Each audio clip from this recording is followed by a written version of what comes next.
आज से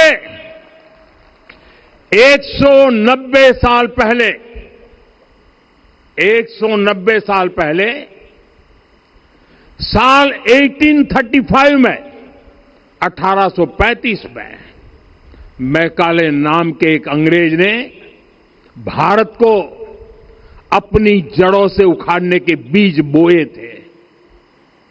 मैकाले ने भारत में मानसिक गुलामी की नींव रखी थी।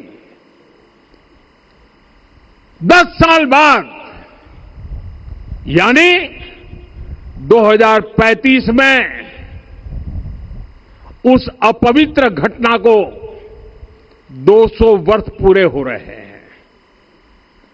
कुछ दिन पहले मैंने एक कार्यक्रम में आग्रह किया था कि हमें आने वाले 10 वर्षों तक उस 10 वर्षों का लक्ष्य लेकर चलना है कि भारत को गुलामी की मानसिकता से मुक्त करके रहेंगे। साथियों, सबसे बड़ा दुर्भाग्य यह है कि मैकाले ने जो कुछ सोचा था उसका प्रभाव कहीं व्यापक हुआ। हमें आजादी मिली लेकिन हीन भावना से मुक्ति नहीं मिली।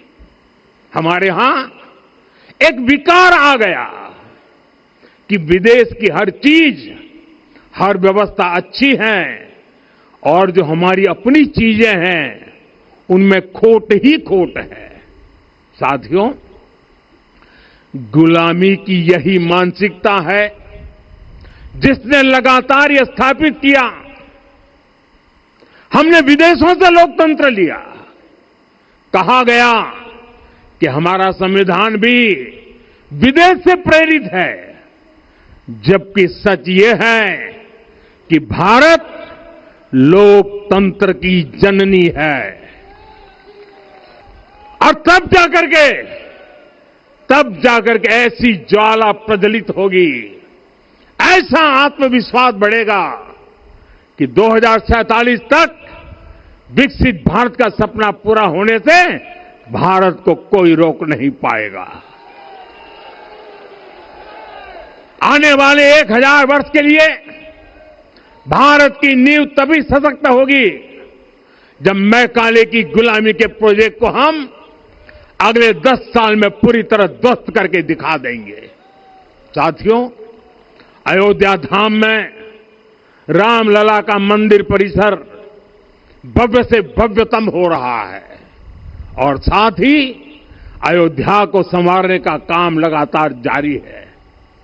आज अयोध्या फिर से वह नगरी बन रही है जो दुनिया के लिए उदाहरण बनेगी। त्रेता युग की अयोध्या ने मानवता को नीति दी।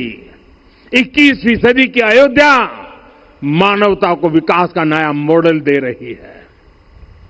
तब अयोध्या मर्यादा का केंद्र थी, अब अयोध्या विकसित भारत का मेरुदंड बनकर उभर रही है।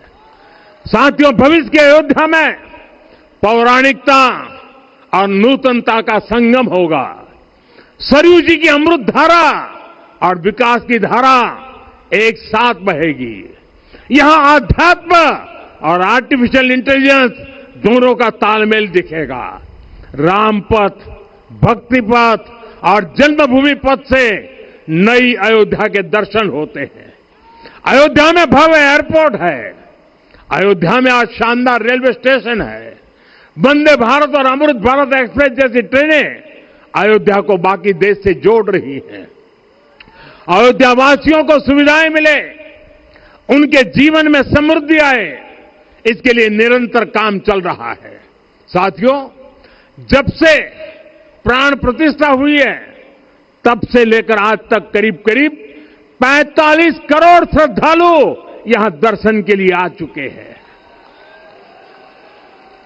ये वो पवित्र भूमि है जहां 45 करोड़ लोगों के चरण रज पड़े हैं।